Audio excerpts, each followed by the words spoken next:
Hello, everyone. This is Prashant, and I'll be your host for the Choubey podcast. And today we have Marko with us. Marko is the co-founder at Plausible Analytics, which is a simple, lightweight, open source, and privacy-friendly alternative to Google Analytics. Not just that, Plausible is completely bootstrapped, doesn't spend any money on marketing, has only been operational for just about 3 years, and is already doing $500,000 in annual recurring revenue. Marko, I'm so glad to have you here on the podcast and looking forward to learn from you so much. Thank you so much for making it to the podcast. Thanks for having me on, Prashant. Absolute pleasure. Now, Marco, let me give a quick plug to my sponsors. I usually give a quick plug to my sponsors, but since I didn't get any sponsors, so let's just do a 5 second silence for our sponsors. Sure? Okay, start. Okay, we're done. So we're done with the sponsors. Now let's move on to the questions. I've prepared some very interesting questions for this episode so that I extract the maximum amount of learnings from you in about an hour's time, right? So the first question I have for you is what's your story like? Like where did you start and how did you come till here? Give us your story. Okay, well, as a background, I have a marketing. So I finished like marketing management education, bachelor, I think it was, many years ago. I got into online marketing immediately because I created like my own website about Metallica was my favorite band when I was a teenager. So I started a little fan website about them. Then I had to like learn how to get traffic to that website, otherwise nobody will be reading it. So I kind of got into online marketing. So my whole professional career was within digital marketing only, and I started working. Obviously, after my education, I got a job, worked for like a very large company. They were on the stock market and all that. Like, so I worked for them like 7, 8 years, like working affiliate marketing. Then social media kind of went. There was no social media when I started, so I was first in affiliate marketing, then social media and blogging started, and I kind of got into that. So I took over that. I created that kind of role for them for that company. I mean, eventually I left them. Then I got into one smaller venture funded startup. I was there for a few years, kind of working on their product and their marketing. And then, Plausible, that's about the time where when I left that little startup, that's about the time I kind of got into Plausible itself. So that's, in short, like how my story in marketing progressed until now. That's very interesting. So my next question to you is this mission that you have with Plausible, like building a more human-friendly web. Okay, so I have a few questions here. Like, what is a more human-friendly web in your opinion, and how is the present internet not according to what you call a human-friendly web? Yeah, well, I mean, there's many ways you can think about this. One is obviously that there's like 3 or 4 platforms that control everything. Those are we spend hours on them combined, and then we spend no other time on all the billions of other websites there are. That will be one main one that has changed, a lot over the last 10 years or so. Like I am that old, so I have seen how the web was in, I don't know, late 90s or early 2000s, and there was a lot of smaller places run by real humans. There was no like one website controls billions of people kind of thing, and that's their internet. So in that sense, it was more human, I guess. Right now, it's like there's Facebook, and that's where the 3 billion of us go every day, and that's what they know about the web, pretty much. Obviously, Google and so on. So yeah, that would be one way that I think about it. If we can ever get back to what it was, probably not, but at least we can try and kind of make what we have right now a bit better. Um, the other one, obviously, is the more recent one, the surveillance capitalism and all the kind of the scandals and uh, data data stuff that's been going on, and that's not really human friendly. I would say it's a lot of us don't actually understand what's going on. If we go to search on Google or watch YouTube videos or spend time with our family on Facebook, and we're not really aware of what's happening in the background and how our data is kind of taken away, and what's collected and for what purposes, and how that whole thing is building all these trillion-dollar companies. So yeah, in a few ways, not trying to be nostalgic or anything, but kind of trying to see what we can do to kind of make the web a bit more independent in the future, and make it a bit more human friendly in the sense that we have a bit more control and a bit more influence over what's going on. That's kind of what I mean by it. Yeah, that sounds very interesting. I also see this, you mentioned about independent, making the internet more independent, like you control your own data and you're not giving it out. So I read somewhere that in the blockchain world, in the crypto world, it is possible that you decide that whether you give your data to someone or not, and how much of it are you giving to someone. Have you explored that space of it as well? No, not much. Okay. I'm aware that there's all this new crypto world, or Yeah. Web3 or Yeah. whatever they call it. Yeah. I'm curious about it, looking forward to what's going to happen, but no, I don't have much experience with it directly. Okay, cool. That works. Also, another follow-up question I have here is that you are a marketer yourself, right? And the data that these big corporations take from everyone, that data helps the algorithms in a way they help us market and target the right people by running ads to them, something like that. So in a way, it helps you market better and market to the right people, and it is only possible because of the data that everyone is giving out. So, what's your perspective on this? I mean, Uh, this is the story Facebook and Google tell you. This is yeah, not yeah. what the actual reality is. Okay. So, like, when Google started, I don't know what year that was, but the first many billions that they made, there was no data collection involved at all. Okay. So Google made billions and billions of dollars in revenue. They never had to control and collect all the data that they do right now about where we sleep, what we eat, or or whatever else we do. So Yeah. the story that right now you hear, like, oh, small businesses need data to run those businesses. We need to collect everything possible. That's not Mm-hmm. necessarily true. I mean, there are many ways to do marketing and do great marketing without spending money on paid advertising, without collecting any personal data from anyone, without building any personalized profiles.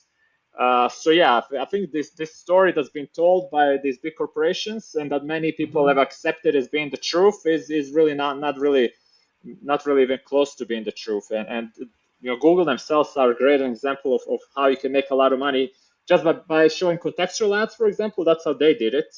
Uh, if I search for some football match or whatever, they will show me tickets to that football match or merchandise for those football clubs or whatever. They don't necessarily need to understand that I'm a football fan and that I want to go watch Mm-hmm. this specific club. They can Yeah. just see what I'm searching for. So Google made billions like that, and they could do it again if they wanted to. It's just maybe they Mm-hmm. can squeeze a bit more by this other story that they're telling right now. And yeah, I mean, somebody like Plausible is another example of of this much smaller scale, but we Mm-hmm. don't do any of the data collection. We don't build Mm-hmm. any personalized profiles. We don't have any growth hacks and growth tricks and anything like that. We've not Mm-hmm. spent even $1 on paid ads, and we are still able to grow and kind of make a sustainable little startup out of it. So yeah, Mm-hmm. I really don't agree with you need data from random people around the world in order to have a business, and in order to have a business that thrives. That's really not true. Yeah, I absolutely agree with that, and you're one of the examples of that because you don't collect any data, and even you don't do any paid marketing, and you're still making good money. So definitely, good business is possible without collecting all the data that these big corporations do. Okay, coming to the origin story of Plausible, like how did you start it? What was the reason behind starting something like Plausible, and how did you get your first few customers? What's that? Yeah. Okay, so first, I gotta tell you, like, it's me and my co-founder.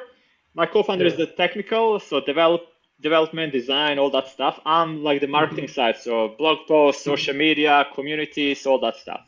Um, Mm-hmm. so he started developing Plausible in December 2018.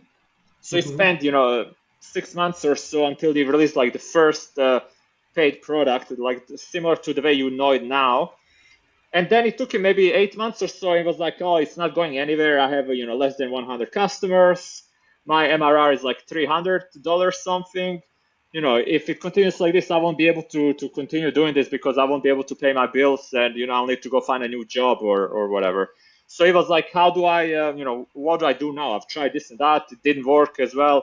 And he ended up reaching out to me in order to get someone to help him with the marketing side of things. So, he could focus on design development.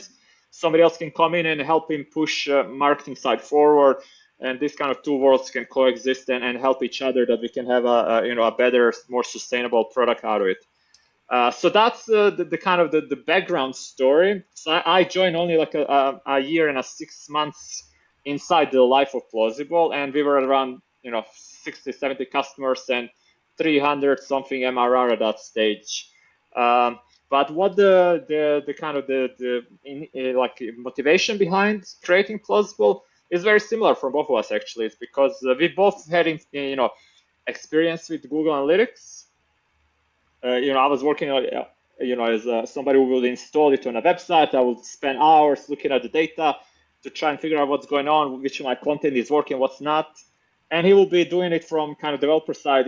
Say a marketer or whatever PR team would tell him, "Oh, let's install Google Analytics so we can collect data." So we kind of both had experience with Google from that perspective. And looking back, 10, 15 years, we were fans. I was a fan of Google. I was one going to my family and saying, "Oh, check out this new Gmail product. It's pretty cool email and works so much better than the Hotmail thing everyone is using." And obviously YouTube, Google Maps, they create tons of amazing products, like bring a lot of value to the people, to the humanity. So I was a fan. But the way the company progressed, all the stuff about now being more focused on the shareholders and squeezing as much money as possible out of the customers, rather than being focused on the users and being focused on creating a better product or helping those people more. So I feel over the last, I don't know, 5, 7, 8 years, I went from like being a fan and recommending to my family and friends to being like somebody who will be recommending alternatives, like, "Oh, maybe that Google Mail thing I told you about 10 years ago is not the best anymore," and so on. So I think the motivation was, how do we create something better, something more human friendly, that works fine for site owners, but that also is kind of respective of the privacy of the visitors. Something more that when we started in 90s or early 2000s, there were these other analytics tools back then. They did not collect any personal data. They did not use cookies and all that stuff, and there was still enough information for business owners, website owners to do their thing. So that's really the kind of inspiration or the motivation behind Plausible. Yeah, that's really interesting story, and very much against the narrative of these days businesses try to track everything. When does a customer visit the pricing page, and they will immediately shoot an email or drop a call or something like that. But I love this take that business is possible without all that surveillance that companies do these days. Okay, so another interesting thing that you mentioned just now is that the business was only at around $300 MRR when you came in as a co-founder, and since then it's been about 1.5 years since then, since you joined. Is that correct? Yeah, I joined in middle of March 2020, so last year. Yeah, so just about 1.5 years, right? So you came in, and in 1.5 years, you took the revenue from 300 MRR to $500,000 ARR right now. That's a massive jump in just about 1.5 years time. How did you manage to do this? How did the scaling part go from in the initial days? What was the first thought when you came in that, okay, this is the product. How am I going to market this? That. Yeah, I mean, I the first what I did was the positioning. The product when I arrived, and say 1 month after I arrived, was pretty much the same. There was no difference, but we got already a lot of traction. So the product itself did not change, but we got so much more traction, and that was because the change in positioning. So the first 2 weeks or so, I spent a lot of time changing the homepage. to describe better what we do, to kind of make a clear distinction between what Plausible is and what we do versus what Google Analytics does. And that's, Google Analytics is some a name that everyone knows. Many site owners have had experience with Google Analytics and so on. So it's really useful for us to kind of compare ourselves to them. So there was that a big change on the homepage in terms of the way we communicate. I started introducing different pages about different things that we focus on. Say now there's a page about how Plausible is a lightweight analytics tool. We didn't have that before. Now there's a page about how we're privacy first tool. Now there's a page about how we're open source tool. Now there's a page about how we're simple to use. So basically, I started introducing these kind of product pages, I guess you can call them, just kind of describe better what we do. So that was, say, first 3 weeks. So early April, that leads us to early April 2020. I was like, okay, now we have the pages, now we have the landing page is there, the positioning is ready. Now, how do we get traffic to our website? And I published a blog post, something about why you should remove Google Analytics from your website. It was called "Why Should Remove Google Analytics." I think it's called. It's there on our blog still, April 2020. Published a blog post, I think 8th of April. Within I don't know 2 hours of the publishing, we were on top of Hacker News. I don't remember that. We have all our stats are in the public, so you can actually go and check out. We were maybe, I don't know, 30,000 something visitors on that first day, and more than 50,000 within a week or so after the publishing. So, hundred something trials within like the first 24 hours or something. I don't know right now the exact numbers, but basically everything we've done like 15 months before was suddenly all those 15 months accumulative were broken in like a couple of days. Number of trials, number of traffic, everything was broken in 3 days of that new period compared to 15 months combined before. So basically, that one blog post had a significant impact on what we were able to do, how fast we grew, and where we are right now. But obviously, one blog post was April 2020, and since then we've published many new blog posts. Many of them have had a lot of traffic. We've started our social media presence. We've started our GitHub community for open source. We've improved the product in many ways, new features, better infrastructure, so it's loading faster. So yeah, I mean, all of these combined obviously have helped us to be where we are right now. But without that first blog post going crazy viral within the first few hours, I'm not sure if we will be able to be where we are today if that did not happen. Absolutely, and that's a really incredible story. Like first you entered the scene, you saw is the positioning all right. First you fixed the positioning, got some new pages in, and then you started looking at scaling it. And then just one blog post blew up and just changed the trajectory. I believe that changed the trajectory, the initial trajectory of the business, right? Exactly. One blog post, yeah, the first one that I published as well. That's so, good. so yeah, So a the lucky, beginners work. lucky or Yeah, good timing or whatever. But yeah, yeah. that's what happened. For sure, the beginners look worked very well for you there, but surely it's not just the initial thing. Actually, like since we are focusing too much, I think, on the initial part. But since then, you have scaled uh, plausible tools from $0 MRR to like, that was the initial phase to 400 MRR. That is gone now. Now we are beyond that. Okay, so we Yeah, are we into the were we were yeah. I think 410 MRR on the day that post was published. So yeah. Okay. So we have passed that phase. But then beyond that, you went from 400 MRR to $10,000 MRR in a span of 9 months. So the next 9 months. So what did you do there? Yeah, I mean, we just continue doing what works. So I came in at 400 and published that post, did the repositioning, started a community in social media, the GitHub, the open source community, and we just continue doing it. So in those first 10 months or so, I published I think one blog post per week.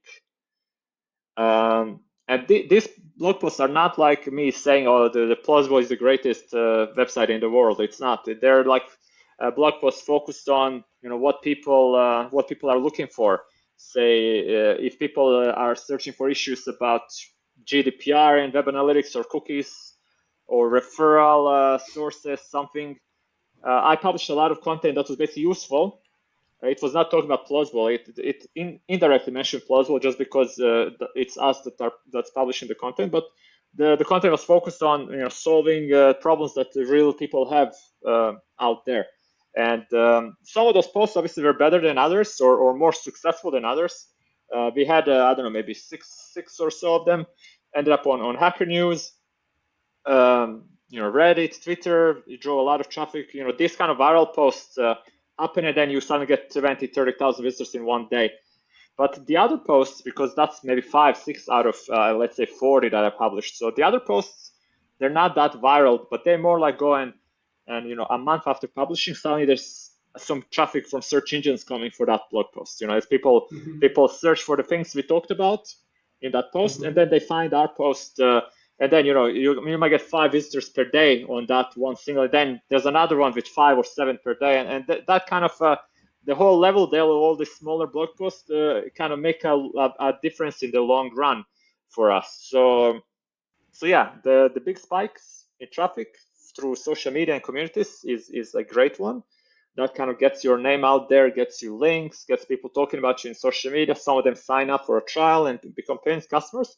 But there are also this like a less glamorous blog posts as well that nobody talks about them in social media or Hacker News, but they end up driving, say 100 visitor every month from search. And then the more of this you have, obviously the more traffic you have in general, and indirectly some of those people end up signing up for a product or end up knowing about you, and then 3 months down the line, if they need a new analytics tool or somebody's asking about them, they're like, oh, I remember those guys Plausible. I read one of their blog posts a few months ago.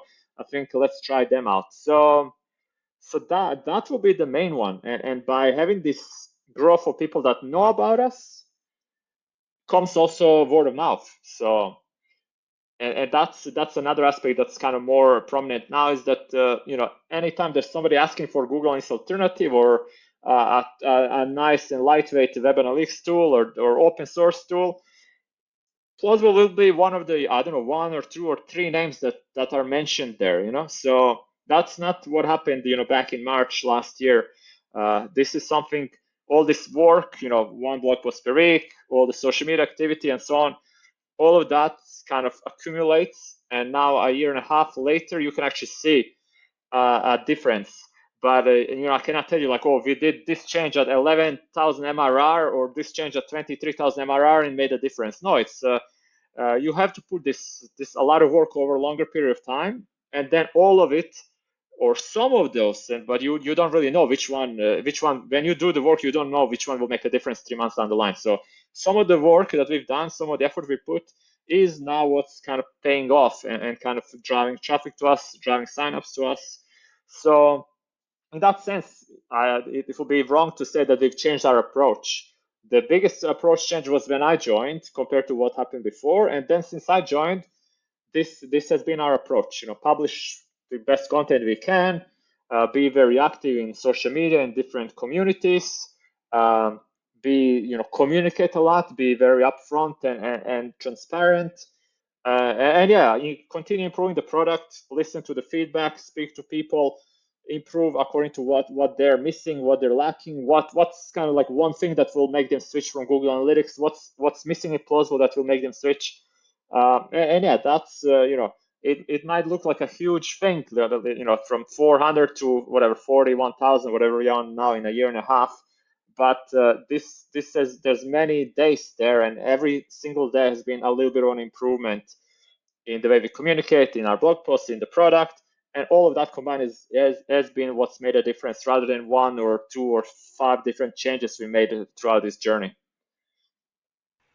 That's really interesting. And the blogs that you posted, all these blogs were optimized for SEO, right? No, not in the sense that I know a lot of people have like they go get these different tools, and then these tools tell them, oh, use this word this many times, use this other word that many times. No, so in that sense, SEO optimized not at all. I don't use any tools like that, and none of the posts have Okay. been SEO optimized in that sense, like robotic way. No, so we're optimized in the way that we know what people are looking for, what questions they have, and then we also have some experience with those questions, those troubles, and then we just answer in the best way we can. How do you sort this out? What this problem is about? How do you fix it? What you can do to optimize it, and so on. So SEO optimized in the sense that you might mean like robotic way, Yeah. like follow these keywords this certain amount of times Yeah. or this and that. Not at all. We don't use any tools that can kind of, or any AI or whatever that can kind of help us with those things. That's really incredible. So you're not using Ahrefs or any tool like that, and you're not looking up keywords before you start writing. Nothing like that. So basically, we have hrefs, but what we use it for is backlinks because I love to see when somebody links to us, and many Mm-hmm. links don't actually end up having any clicks, so I don't see them in the analytics dashboard. Somebody Yeah. links to us, but they're maybe not popular or they don't have any clicks over, so I don't see it in analytics, but I see it in hrefs because they Yeah. just crawl the whole web and see who's linking to us. So Exactly. in that sense, hrefs I like to see that. But in terms of me, like, okay, let me go to Ahrefs and figure out what I should write about next. Yeah. That Yeah. does not happen very often. Okay. What might happen is that if I'm like, okay, I want to talk about GDPR in web analytics, then I would Mm-hmm. go either Ahrefs or most likely I would go to Google search results and I would write Okay. like Google Analytics GDPR, and I will see what kind of other, they have like auto complete, whatever it's called. They show you what people search for or what Yeah. people look for. So I would see like what kind of questions people have in that sense, like through like the Google internal, Yeah. what they're giving automatically. Yeah. So yeah, like all the posts start from some real thing, like somebody asked us about it or some change. Like for example, in the last year and a half, there's been so many different changes. Like referral. There was a big change with the referral header in like Chrome changed, then Firefox changed. Like they no longer send the full URL. They send like just the domain name itself, and that was a question somebody came to us like, what's going on here? And I just researched it a bit, wrote a blog post about it, and we've had thousands of people find us because of that. But that post was never, I don't think I will find that by looking at keywords. This is a new change that's driving new demand in search.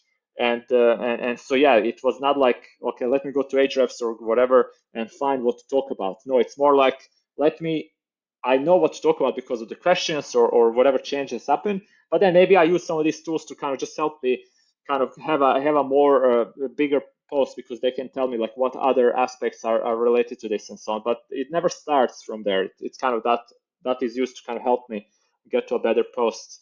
But the real interest is shown by real people. They either ask us or we see it in different Twitter or forums or Hacker News.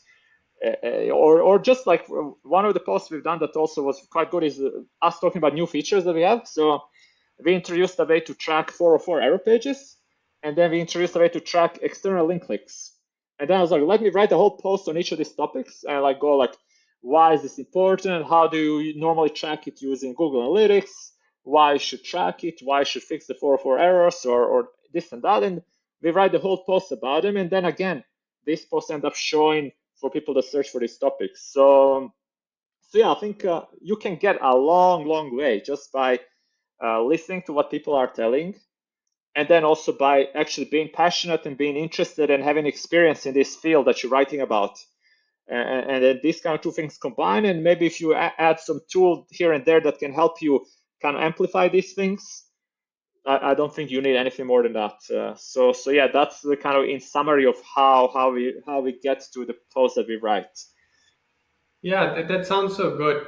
And so to sum it up, actually, I'm a marketer myself, so I'm trying to, summarize your entire strategy of, and I'm also like, we are also a very small marketing team, and you are, by the way, just a one-person marketing team, I believe, right? Yeah, yeah, one person marketing team. Yeah, I guess you can call me that. Okay. Yes. Okay, so let's not call it a team. Let's call it an army in that case. I mean, scaling a product from $400 MRR to $500,000 every year within a span of 1.5 years, like that is what an army can do, not a single person. So that's crazy good, and kudos to you for doing that. So Thank you. basically to sum up, I believe your entire marketing strategy has been that positioning correctly, listening to customers, and then posting helpful content, helpful, useful content. Is that it? I mean, it's not more difficult than that. I don't like Yeah, when marketing people come and try to create some oh, I invented the wheel, or I invented something crazy cool, or here's my concept and I'm gonna write a book about it. No, yeah, it's as simple as that, and I've seen it work in the past, and it's worked in Plausible, so in last year and a half, and it can work for anyone else. So you don't actually need all these crazy cool tools or crazy cool strategies or this and that advice. Knowing what you're yeah, doing, and being connected to the audience you're trying to reach, knowing what they're doing, being part of them, uh, it's what you need in most cases. Obviously, you need a bit of luck and a bit of skills and experience, but that is that is the core. And kind of, I don't feel that any. I know there are all these AI tools to write content for you or to research what people think for you, or but I don't think any of these hmm, tools, not trying to, they're not good, but I don't think any of these tools can replace that, the human aspect, that you actually understand the audience, you're part of the audience, you have experience about these things. So yeah, I mean, like a couple more examples where like just Google making changes. So like again, Google changes something every year, every month. I mean, like there was that Google Flock. They introduced this new way to do tracking without cookies, and I just wrote about it. I'm not an expert in Google Flock, but I did a bit of research. I wrote about it, and we got 50,000 people to read that post. There was there was a change with AMP, Google AMP. They suddenly said, okay, we no longer require it to be AMP to rank in results. I summarized that. I published it. There's also, I think, like 30 or 40,000 people that have read that post and linked to us. And I often hear like, oh, I read the AMP post 3 months ago, and I just signed up because my company now needs an alternative to Google Analytics. So the user journey is not like, it's not ABC like maybe Facebook tells you, okay, pay money here, people click and sign up tomorrow, and that's it. That's it. No, the user journey might start with a paid click in some cases with some companies, but it will not go that linear and straight into a sign up. So what we hear is like, oh, I read your blog post about AMP or Flock or whatever 3 months ago, and then now I work in a completely different company, and we have this issue with Google Analytics not getting constant with GDPR. Many people say no, and now we have a lot of missing data. And I then remembered your blog post from 3 months ago. I was like, oh, there are those guys, Plausible. They do something similar. How about we check them out? So this thing about like easy tracked attribution and so on, I don't really believe in that.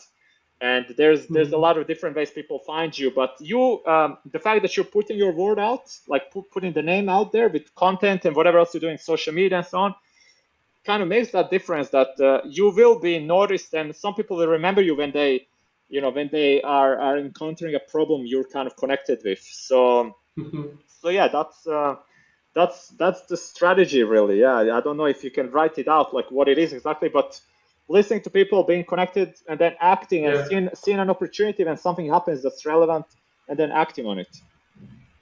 Absolutely. That sounds very simple and very replicable by any marketer who can just put their mind to it and just do these things.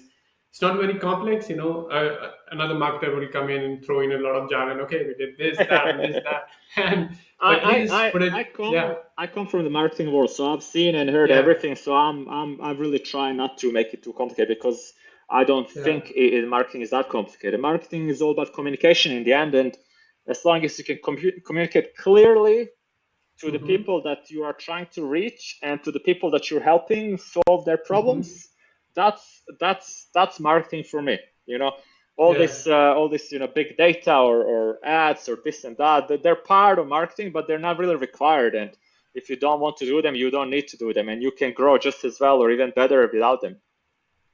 Absolutely. That sounds so good. Okay, so recently you made this tweet about a competitor who is paying $10 a click to rank on the search query for plausible, right? So basically, that's your traffic, your branded traffic, Yeah. but they have put an ad there paying $10 a click. So basically, they are getting a lot of your traffic and maybe making money from that. So basically, do you think that your strong stance against running ads is somewhat costing you some business right now because they might be getting some business out of it? What do you think about this? No, not at all. I mean, I think this is what Google wants us to think, so that we also start paying $12 per click to reach people that are searching for us. So So no, I don't Yeah. think it makes any difference. So what happens is that there are several companies that are targeting people that search for plausible with their messages, Mm-hmm. but at least one that I'm aware of, they're actually misrepresenting themselves, and they're calling themselves Plausible Analytics. Come sign up for a plausible trial. Well, if you click on it, you actually go to some other website. They have their own product. They're not connected with us at all. They have a competing product. So in that specific case, I'm like, I cannot see this work because, yeah, they're paying $10 something per click. People expect to be taken to Plausible Analytics because they've heard about us, our positioning, or whatever. They know what we stand for. And then suddenly they go to a completely different website, different name of the company, different positioning. They don't even have anything against Google for privacy first. So there is no chance that people are so easily fooled that they'll, oh, okay, this is plausible, even though it's called something else and has different positioning. I'm gonna sign up and I'm gonna pay. I think they were even charging like $180 per month. Well, our pricing starts much lower and has a different scaling. So for me, it felt like just like one of these growth hacks. Like I have no better way to grow my business. Let me try and cheat a bit and take advantage of somebody who actually has people searching for them, and then try and fool these people that click that, oh, I'm plausible, just sign up for me and pay me, I don't know, 10 times more than you would have paid for plausible. So in order for them to pay these ads, because I cannot imagine, say, that there would need probably at least 100 clicks for somebody to fall for it, or if not more. So it will get very expensive for them. So yeah, I don't think this kind of thing affects us at all.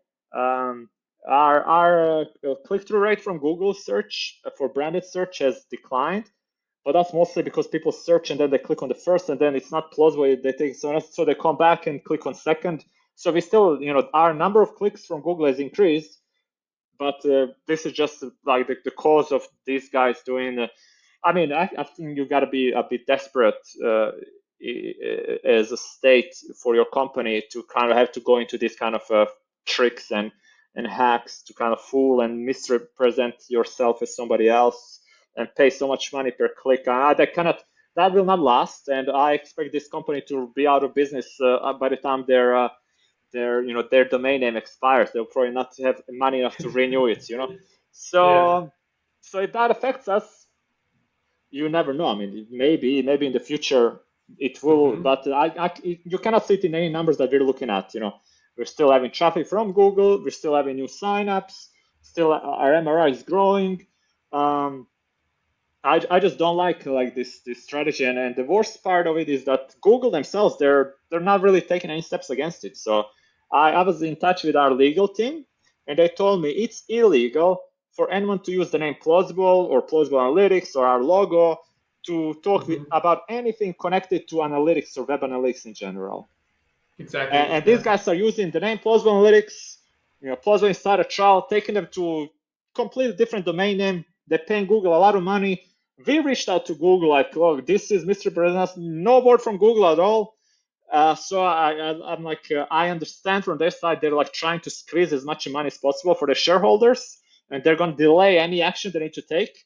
But this is just not a way that one of the largest companies in the world should be making their money, by cheating and scamming people, because they are scamming their audience, because people that search on Google trust Google, and they go search Plausible Analytics, click on the top ad because it says Plausible Analytics start a free trial, and then get taken to implausible analytics or whatever analytics that company was called, something else it was called. That is no way that Google should be um, presenting themselves or behaving, even though it might give them a 1% more money on their bottom line, because I think it hurts them more in the long run. But that's not something I can control much, uh, and it's something they allow, and we just have to live with it because. I guess at some stage, if you're doing well, this will happen to any company. I know like a Basecamp happened to them a few years ago, and many people came out when I posted a tweet. Many people came out and said something the same, like they're really against it, and it happens to them as well. And I say as long as they're not misrepresenting themselves as us, as long as they're not trying to cheat people, if that's what Google allows them to do, go ahead. But at least don't try to do this part like, oh, we are plausible. That's not the case. I mean, call it what you are, and then try to build your own brand and try to get people to trust you. rather than like try to fool everyone, because that's really not something I like. Absolutely, totally with you on that, and that's very baffling on Google's part, allowing someone else to impersonate another business. That should not be allowed at any cost, right? Besides, I love your take on it. You said that if they keep ranking for our branded query, then they are going to run out of money sooner than even their domain expires. That's very cool. That's I very mean, cool. I'm just thinking like a visitor. Like I may have heard of Plausible because of our blog post we published or social media, and Hmm. then okay, I'm going to search for Plausible Analytics because now I need that tool, that tool that I read about that's against Google or that does this and that. I'm going to search for it. I search, I see the link, I click on it, but then it takes me to a completely different website. As Yeah. I mean, they also do a web analytics, but they don't really have the position that we do. Their product is not the same. They don't have the same Hmm. values and principles that we do. So I was like, Hmm. there's not, well, maybe 1 in 100 or 1 in 1,000 will actually fall for it, but there's no chance that this can be a long-term strategy for this other company, because paying 10 per click, they will run out of money sooner than later, I would say, unless they have some like huge venture-funded business that Yeah. does not care about money for next years, and they can waste a lot of millions. But that just seems like crazy. Yeah, totally makes sense. Also, coming on to my next question, which is like, what's the difference between a $500 MRR business and a $500,000 ARR business? I'm asking you this because you have been on both sides of the story. You have seen a $500 MRR business as well, the same business, and yeah, now it's at more than $500,000 ARR. So what's the difference between these two? Because a lot of founders are stuck at 500 MRR and they are thinking that, is this the peak? Can I scale it ahead, or is this it, or can I take it to 1,000 and that's it? But how do founders understand that this can be a massive product, and how do they take it there? Yeah. The biggest difference in my daily life is things like this. Like suddenly there's somebody trying to cheat our customers by placing ads, Yeah. or the fact that now I have most of my days responding to emails or tweets or doing interviews, or rather than back in the day in March, April last year, I was like, okay, nobody's coming to us, nobody's signing up, nobody's asking us questions. I need to get out there. I need to start writing blog posts. I need to go out to communities, social media. So like a year or so later, I'm like spending. So let's say in March, April last year, I spent 80% of my time writing and reaching out. Now I spent maybe 80% of my time responding to people that reach out to us. So in that sense, the biggest difference is this kind of difference is that like my job is kind of changed. Like I do write blog posts here and there still, but not one per week, maybe one per month or one every 2 months or something, because most of the days like incoming emails, messages, requests, things such as this guy, this company, promoting themselves by using our name. So it's more reactive these days, but I see it as a normal part of any journey. So basically, all the effort we did early on to reach out to people are working now, because now people find us and reach out to us. And now the least we can do is actually take our time to respond to people that reach out to us, help them out, get them to have a nicer experience with Plausible. So it's kind of, you can actually look at it as a way to prove that what you've done has worked. Like the worst thing would have been if I had to continue 3 years of trying to reach out, trying to write blog posts, but nobody's coming to me. Nobody's signing up, nobody's reading, nobody's sharing, nobody's emailing, asking questions, nobody's sending any good feedback. I don't know, like I don't know, like what stage the founder should be like, okay, maybe it's time to quit, because I've tried to do this 3 years. I'm still at 300 MRR. I don't get any input. I don't get any response to what I put out there. I don't know. I mean, like, so yeah, I really like that my job has changed. I appreciate it, and I'm grateful for the position we're in. That now I have to spend most of my day writing back and dealing with these kind of things, uh, which just means that it's working, and people are appreciating what we're doing, and this is what every founder wants really. So that's really the biggest change. Yeah. So more reacting rather than being proactive and reaching out, just responding to people that reach out to us, because there's so many that I just don't have time to go and do more of the proactive reaching out anymore. Absolutely, that makes a lot of sense.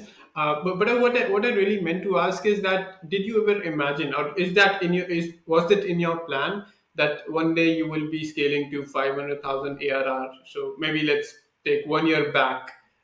At that time, were you thinking about this? Because there are a lot of founders who are just stuck at 500 MRR and they feel that okay, it's peaked. We're not getting any new signups. Maybe this is it. It can't get any bigger than this. Mm. So, did you ever face this issue, or were you always thinking about growing it more further? Yeah. Well, I think from a marketing perspective, my job is to grow further. If you're not growing, that means that whatever I'm doing is not working. So if I understand from like a developer perspective, it might be like I don't know what to do. I'm just going to focus on building new features or whatever. But like from marketing perspective, if you're stagnated, something's wrong. So I don't have any plans like, oh, we're gonna dominate the world 3 years from now and make millions. I don't care about these things. My plans are more short term. Like, okay, like when I joined, it was like more let me fix it so we actually get people coming in. And then the next step will be, so people are coming in, but they have problems with this or that. Let's fix this. Or then it was like, oh, we're starting to grow. Like we're now at 1,000 MRR. How can we grow so we can actually pay our salaries? Because before, I think October last year was the first salary we paid, or November, or I don't know. But before then, we were just living from our all the bills I pay, my rent and whatever that had to come from my savings. And I was like, our savings are not like unlimited. We gotta work on becoming sustainable because that's the only way, to make sure that Plausible will exist in the future. So you can have that one as a goal. Like, let me make my startup sustainable so it pays my bills, allows me to be full time, focus on it full time, so I can actually start growing further as well. So that was one of the early goals that we've reached about a year ago. It's amazing now. But I don't like, it's not like we see right now, like, oh, we just announced 500K ARR. It's whatever the date was, October something 2021, and by January 2022 we gotta be 1 million, otherwise it's a failure. We don't have these kind of goals and ambitions. Like it's when you're bootstrapped, so we don't have any investors. Nobody's like knocking on our door like, okay, we gave you so much money and you're just here right now. That's not enough. You got to grow more for us to get our money back and get some revenue from you. So we don't have this kind of pressure. So we just take it one day at a time. And our thinking is not about to let's be on 1 million at this stage. Let's force growth as fast as possible and let's start doing advertising and all that. Let's change our principles. So that's not our intention. It's more like, okay, let's continue what we're doing. Let's continue improving the product. Let's continue speaking with people. Let's continue publishing content where you have something to say. Let's continue being active in social media and different communities. Basically, by continuing what we're doing, all the growth comes naturally because more people hear about us. Our product gets better, which means it's a better solution for more people. And it just naturally goes. And then we try to make our current customers happy so they continue with us. So basically, that's kind of more the goals we have these days. Is like, it's not like, oh, 1 year down the line we have to be at this because we got to pay our investors. No, it's more like we got to help our customers. We got to do this, which is people are asking us about. We got to do that because of that, and kind of like taking it like that. So if you're at 400 MRR and like you're stuck, I think that's very early to be stuck because like then something must be wrong. Either you're not getting out to people, they don't know about you, or if they know about you but they don't never sign up, then maybe it's something to do with the product positioning. So I would say being at 400 MRR and thinking like, oh, this is the limit, that's too early. And I would say at those stages, your job is probably like to kind of figure out why. Reach out to more people, get more people to come to you, speak to them, figure out what's going on. Because 400 MRR is very early, and I think Okay. not. Let's say it's not 400. Let's say it's maybe 2,000 MRR or maybe 3,000 MRR, or let's say 5,000 MRR. At that stage, if someone feels they're stuck, what then?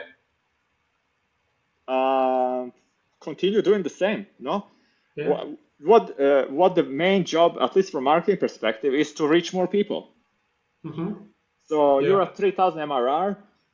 Mm-hmm. Is that ever a limit of any product, like there's no people in the world that can use this anymore. I've got the whole 100% of all the people in the world that can use my product. That's Yeah. like, no matter what your product is, I'm pretty sure you can never say I've reached 100% of everyone in the world that needs my product. Yeah. So your job is to reach more people. Your job Mm-hmm. is to get out to them, get your name Yeah. in front of them, show what's the value of your product, why they need to switch to Mm-hmm. your product, how it makes their life better, and this is how it goes. And then you reach one person per day. In 7 days, you reach seven new people. One of them might help you out and help you tell it to their friends. That might help you Yeah. in the week after you're reaching maybe 14 rather than seven only. So it just goes like that. It's like no matter what stage you're at, even us right now at 50 or whatever 40k or 500 ARR, it's not like we're like, okay, we've reached all the websites in the world that need plausible analytics. That's, I don't know, like, is there ever a limit? I think Google Analytics is installed on like several million websites. We're installed on like Mm-hmm. 27,000. So like the growth potential is limitless, but we're also aware that we don't have to force it. So we're just taking it one website at a time, and that's what I Yeah. recommend to everyone else. Like especially the ones that are bootstrapped that have no kind of pressure to grow fast. Is like reach out to people, experiment with things, and that's how you progress, because you should not be at a stage of 400 or 3,000 or whatever that you feel like, okay, this is the limit. Because I mean, I guess in some stage, if you're one person and you're at 3,000, it pays your bills, then you're happy, like, okay, it's okay. But then the problem will be churn, because no customer will be with you forever. Every month or every year, depending on how you're charging, people have to come to a decision like, okay, was this product worth it in the last 1 month or last year? Did I use it? Does it make my life better? Does it help me do my business better? And some of them, naturally, every year, no matter how good you are, will say no for whatever reason, probably nothing to do with you and your product. It's just normal. They said, "No, I'm going to cancel. I'm not going to pay for next year." So suddenly your MRR goes down. So I think there's even that kind of being like happy at 3,000, like I'm just not going to do anything anymore. I don't think that kind of thing can survive too much. So yeah, I always think like if you have any kind of ambition and any kind of marketing task, you should always be, that's your responsibility, like reach out to more people, get the word out. And I don't mean like spam and the trick and whatever. I mean like speak to people, understand what they need, try to help them out. And that's the way you get to more and more people, and hopefully more of them will see the value in what you do, more of them subscribe, and then you will cover whoever's churning, you will cover with the new signups. It might even grow, might stabilize, but at least it will not be stagnating and going downhill, which is the risk. If you're not really reaching new people, the risk is like your company will not exist, because suddenly your churn will be such big that there's nothing anymore left. So yeah. Yeah, that makes a lot of sense. I think the peak is not the market limit for many people. The peak is what they settle for, and some people settle too early, right? So that's very interesting. Also, you are competing against a behemoth. You're up against Google, right? You're up against Google Analytics. And despite that, you are completely bootstrapped. And I'm sure that multiple investors would have probably reached out to you that you need investment and things like that. So, were you ever pulled into this idea that maybe we should raise more money so that we can get the most out of this massive opportunity that we have with us? Like you were just mentioning, that the market potential is huge and we are bootstrapped, so you are growing at a pace. But if you put in more money, venture capital, won't this help you grow faster? Your view on this?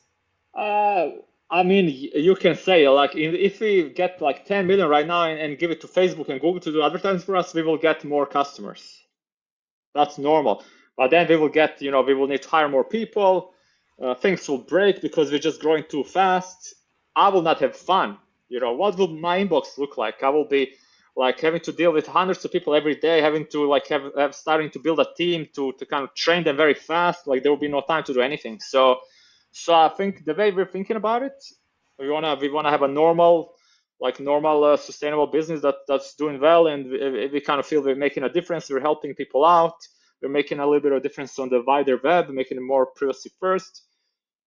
That is more than enough for me. I don't see like any kind of interest in like, okay, let's get tons of money and then let's throw it everywhere on new employees, on Google and Facebook advertising, and then let's hope some of it sticks. Because that's I just don't see this kind of approach working very well in the future. So I worked at a venture funded startup before, so I know what that entails. You take the money, investors will be knocking on the door. So then right now, most of the day is like me speaking to customers, the real people that actually value our product or that are interested about the product.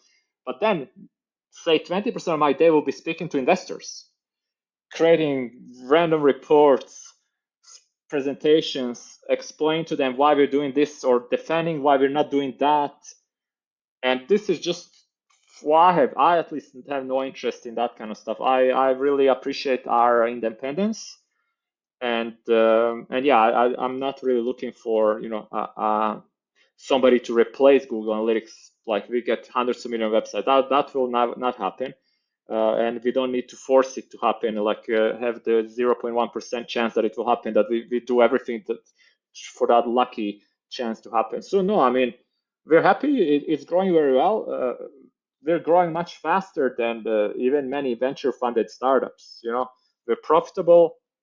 Well, like what else do you want? I mean, we will eventually we will reach even more people, and we might have 50,000 websites at some point next year rather than 27, and we might have double MRR or whatever. But this is not something that drives us.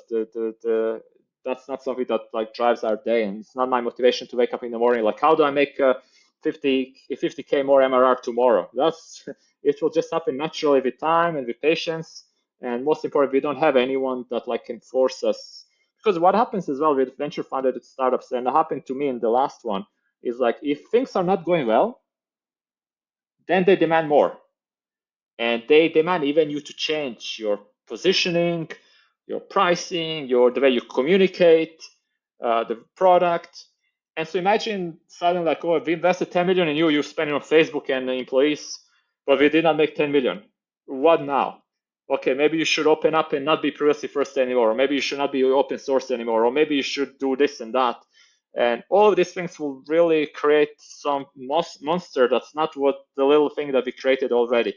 We don't believe in these things, and that's why Plausible is open source, transparent, privacy first. While having this pressure on us because for whatever reason will just make that difficult to continue the way it is right now. And again, that's really why we intentionally uh, are independent. And yeah, we hear since we started all these MRR announcements, like it's daily. Every time that I do an MRR announcement, my inbox is full with random venture capitalists. So some of them like mention numbers. They're like, "Oh, we're gonna give 15 million, no questions asked." Like, Yeah. so basically, yeah, basically, we are intentional like this, intentionally small, intentionally bootstrapped, and intentionally independent, and we want to stay like that. And if the growth comes, perfect. We will make sure we have our infrastructure ready, we have resources internally ready, but we will not force any of it in order for it to happen faster. So yeah, that's the kind of the view on this side of things. Yeah, I really love that answer. Also, connecting to that, what's your future goal for Plausible? Do you plan to, since you're not taking any venture capital, do you plan for an exit someday, or do you want to just keep this with yourself and build this like you want to build this for the entire lifetime? Yeah, I mean that's a big question. Entire lifetime. So like I don't know, like the way we feel right now and the way we felt last year and a half was very clear and has not changed. We continue, we enjoy what we're doing, we enjoy making a difference, we enjoy seeing more and more websites being de-googled, we enjoy the independence from investors, and we just continue like that. There's no plan to change it, to take money or to sell. None of those plans are here. We don't think about it, we don't plan for it, we don't even consider it. So yeah, the plan is to continue as it is. But your lifetime question is like really difficult to answer. Like a couple of weeks ago, whatever, there was that Mailchimp, but they sold their company or whatever. And like Yeah, I was reading yeah, comments on Hacker News, and like, oh, these guys said 10 years ago they would never sell, and now they sold. They're sellouts. I was like, I mean, things change in 10 years. I don't know what those guys said 10 years ago and why they sold now, but that's why I'm like, answering your lifetime question is a bit difficult. Like, even though we don't plan to do it now, what happens 10 years down the line or 20 years down the line or whatever external situation happens, it might change our ambitions or our goals. But the way it is right now, we're happy, it's going well, and we cannot see it changing, and we just continue kind of one day at a time, one foot in front of the next, and see where it takes us. But yeah, we definitely don't, we're not out looking for investors, we're not out looking to sell. We focus on our audience and our product and see what happens next. And then, like, as long as we're having fun, it's perfect. Yeah, that's great, and I totally understand that point that you never know what's going to happen in future. So let's not predict about it. Great. So with that, I will wrap up the main section of the podcast. I'm done with the main question, but to end this with, I have a very nice rapid fire section set up for you. So I'll ask you five quick questions that you have to answer very quickly. This or that. You have to choose one between the two. Okay. Okay, and you don't have to reason about them. You just have to pick one. That's it. Okay. Don't ask me Facebook or Google. I cannot choose. Yeah, for sure, for sure. Okay, let's go. First one. $1 million right now or 100,000 followers on the platform of your choice. I don't care about followers. So $1 million will always work for any case. Sure. Hard work or smart work?